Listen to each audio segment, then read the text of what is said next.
అస్సలాముఅలైకుం వరహమతుల్లాహి వబరకాతుహు. Hi hello welcome to my channel అండి. చూస్తూనే ఉపవాసాలు అయితే 23వ రోజు ఉపవాసం అయితే ఇంకా మనకు కంప్లీట్ అయిపోతుంది. మీలో ఎంతమంది ఉపవాసాలు పాటిస్తున్నారు, ఎంతమంది ఉపవాసాలు పాటించడం లేదు? మనం మాత్రం కంపల్సరీగా ఉపవాసాలు పాటిస్తే కనుక మనకు నిజంగా అంటే చాలా మేలు జరుగుతుంది. అల్లాహు తాలా మనకు చెప్పింది, మనకు ఒక నెల ఇచ్చాడనమాట ఉపవాసాల నెల అనేసి. ఆ ఉపవాసాల నెలలో మనం మాట వినకుండా మనకి ఏదో పని ఉందనేసి, లేదంటే మనకు ఒంట్లో బాగాలేదనేసి మనం ఏదో కబుర్లు చెప్పుతూ సాగులు చెప్పుకుంటూ మనం తప్పించుకుంటే అది మంచిది కాదండి.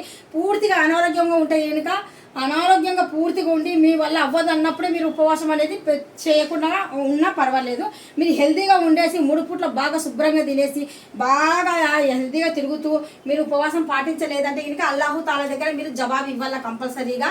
అందుకనేసి నేను రేపటి నుండి మళ్ళీ ఎవరైనా కానీ సరే పెట్టాలనుకున్నాను మాత్రం ఉపవాసం పాటించండి, ఉపవాసం పెట్టండి. ఎందుకంటే కనుక ఉపవాసం చాలా మంచిది అనమాట. హెల్తీగా ఉంటాము, మనం ఆరోగ్యంగా ఉంటాము, మనకు నేకులు కూడా బోల్డ్ వస్తాయి అనమాట. 11 నెలలు తిండి 1 నెల ఉండడానికి మనకి ఎట్టి నొప్పా కాదు కదా.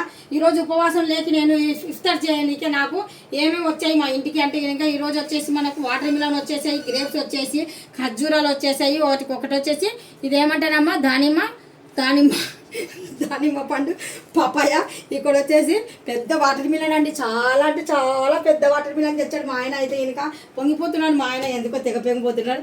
ఇవి ఏది కనుక నేను ఇంట్లోనే స్వయాన చేసిన పునుకులు అంటే కనుక మనం బయట నుండి తెచ్చుకుంటే హెల్తీగా ఉండవు. అందుకనేసి స్వయాన నా చేతులతో నేను ఇంట్లోనే చేశానమాట. మా పిల్లలకు ఉపవాసం ఉన్నారంటే కనుక నేను చాలా పొంగిపోతుంటాను. మా ఇంట్లో మేమందరం ఉపవాసం పాటిస్తాము.